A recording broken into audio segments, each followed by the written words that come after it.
et bienvenue dans une nouvelle vidéo du blog vivreavecmoi.com, la simplicité au quotidien. Aujourd'hui, je vais vous parler des quelques trucs, des quelques astuces du cheminement en fait intellectuel et qu'est-ce qui fait en sorte qu'on arrive au minimalisme et comment faire pour commencer le minimalisme. Donc pour commencer, si vous ne me connaissez pas et que vous êtes nouveau sur la chaîne, mon nom c'est Vicky et je pratique le minimalisme depuis 2015. Donc ça fait maintenant 4 ans que j'ai fait ça dans mon quotidien, que j'ai vraiment tout transformé ma vie au complet et que je suis passée d'une surconsommatrice à une minimaliste. Donc là dans le fond, qu'est-ce que je vais vous parler? Je vais pas vous parler de désencombrement parce que je crois que tout le monde sait maintenant, aujourd'hui, comment désencombrer, qu'est-ce qu'on fait pour désencombrer et tous les trucs et astuces inimaginables pour désencombrer sa maison. Donc, c'est pas de ça que je vais vous parler aujourd'hui. Si c'est ça qui vous intéresse, je vais mettre des liens dans la barre de description en dessous vers des vidéos qui pourraient vous intéresser sur le sujet. Mais là, je veux vraiment vous parler de comment faire vraiment pour commencer le minimalisme avant l'étape du désencombrement.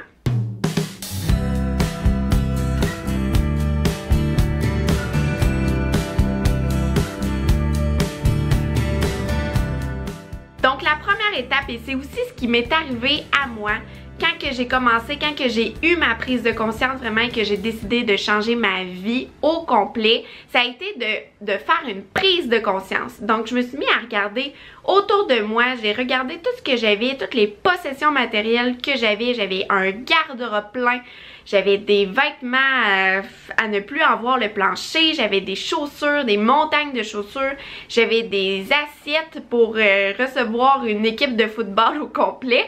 J'avais énormément de choses et puis lorsque j'ai eu ma prise de conscience, je me suis mis à regarder tout autour de moi et je me suis rendu compte que j'avais peut-être pas besoin de tout ça. Aussi, il faut se questionner pourquoi cette accumulation, tu sais, qu'est-ce qui fait en sorte qu'on est arrivé à cette étape-là et qu'est-ce qui fait en sorte qu'on a accumulé autant de choses durant ces dernières années. Pour certaines personnes, ça va être vraiment l'attachement émotionnel. Si, je sais pas, votre parent est décédé et puis que c'est vous qui avez récupéré toutes leurs possessions matérielles et que c'est difficile pour vous de vous en départir, ça peut être ça comme raison. Pour vrai, trouver cette réponse-là en vous, c'est vraiment juste en vous questionnant sur vous-même, en vous questionnant sur vos habitudes à vous, que vous allez répondre à cette question.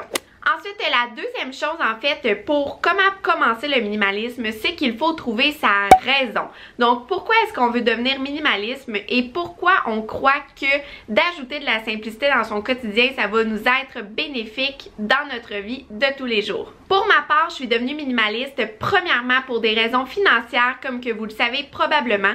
Donc, moi, je suis devenue minimaliste pour réduire mes besoins, réduire mes dépenses, mais surtout pour rembourser mes dettes. Mais peut-être pour vous, c'est que vous choisissez d'opter pour le minimalisme pour simplifier votre vie, pour réduire le stress au quotidien. Peut-être que vous trouvez que faire le ménage chez vous, c'est une tâche infinie, puis vous êtes comme, voyons, il me semble que ça ferait du bien d'avoir moins de choses, ça simplifierait ma vie au quotidien. Ça peut être ça aussi, surtout quand on a des enfants, je le sais, je crois que ça peut vite devenir des montagnes de jouets, des montagnes de vêtements, etc. Donc peut-être pour vous, c'est simplement de simplifier votre vie au quotidien que vous avez choisi de devenir minimaliste. Aussi, une autre raison principale pourquoi on veut devenir minimaliste, il y en a beaucoup que ça va être pour une question d'environnement. Comme que vous le savez probablement, le minimalisme, c'est vraiment relié avec le zéro déchet, très relié avec la simplicité volontaire et très relié par le fait même avec l'environnement. Donc si vous êtes quelqu'un qui adore l'environnement, vous avez cette valeur-là vraiment ancrée en vous, et bien le minimalisme, ça vient vraiment à la rencontre de cette valeur-là. Donc, ça peut peut-être être votre raison à vous. Ensuite, la troisième chose, comment qu'on fait pour devenir minimaliste, c'est de lire énormément sur le sujet. Ça, je le dis tout le temps, mais c'est super, super important. Plus on lit sur le sujet, plus on s'imprègne de ce style de vie-là, de ce mode de vie-là, et plus on apprend sur le processus et le parcours des autres personnes qui l'ont fait avant nous. Aussi, lire au quotidien, que ce soit sur des blogs, des livres ou quoi que ce soit, ça permet tout le temps de se replonger dans ce style de vie-là. Moi, en tout cas, je le sais que ça a fait une grosse différence dans mon parcours. Dès que j'avais comme une petite rechute ou que j'allais magasiner puis que je rachetais plein de choses, j'allais lire un livre sur le minimalisme et ça me redonnait l'inspiration nécessaire pour continuer dans cette voie et continuer à atteindre mes objectifs. Donc maintenant, là, le minimalisme, le zéro déchet, la simplicité, etc., il y a de nombreuses personnes qui en parlent sur le web. Il y a des blogs, il y a des pages pages Facebook, des pages Instagram. Honnêtement, l'inspiration maintenant, elle est partout. Donc, c'est super facile d'aller s'abonner et d'avoir justement ce flux d'inspiration-là au quotidien, surtout si vous êtes comme moi puis je passe beaucoup de temps sur les réseaux sociaux malheureusement. On parle souvent en mal des réseaux sociaux, mais il y en a beaucoup aussi qui apportent des belles valeurs positives ou tu sais qui parlent de choses de simplicité puis de ralentir au quotidien. Donc honnêtement, vous pouvez facilement aller vous trouver de l'inspiration pour ralentir et pour vivre plus simplement. Ensuite, la quatrième chose, c'est de désencombrer à son rythme. Je vous ai dit que j'allais pas parler de désencombrement. Par contre, je trouve ça important de spécifier qu'il faut y aller à son rythme. Vous devez pas comme jeter des choses que vous n'êtes pas prêt à jeter parce que vous allez regretter. Ça va être stressant, ça va être angoissant et vous n'allez pas aimer le processus. Donc, c'est vraiment de désencombrer à son rythme. Si ça vous prend un an, ça vous prend un an. Moi, ça m'a pris 1 an et demi, 2 ans, je crois, avant d'atteindre un niveau de désencombrement auquel j'étais satisfaite. Ensuite, la cinquième chose et la dernière, c'est de se poser des questions avant de se réencombrer. Donc là, maintenant qu'on a fait comme plein d'efforts, qu'on a commencé notre processus et tout, c'est important de ne pas se réencombrer. Je sais qu'il y a plusieurs personnes, là, en tout cas ça fait un peu les manchettes là, aux États-Unis. Avec le documentaire de Marie Kondo, ça disait que les Américains, ils donnaient des sacs poubelles de choses à donner, mais je suis certaine que la majorité d'entre eux ont dû aller tout racheter ces choses-là au magasin dans le mois suivant.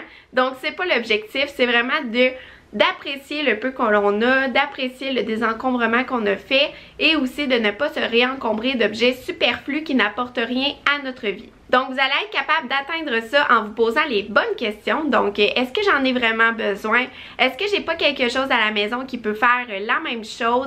Est-ce que je pourrais pas l'emprunter? Donc il y a vraiment plusieurs questions qu'on peut se poser. D'ailleurs j'ai fait une vidéo là-dessus des 15 questions que je me pose avant d'acheter quelque chose. Vous irez voir ça.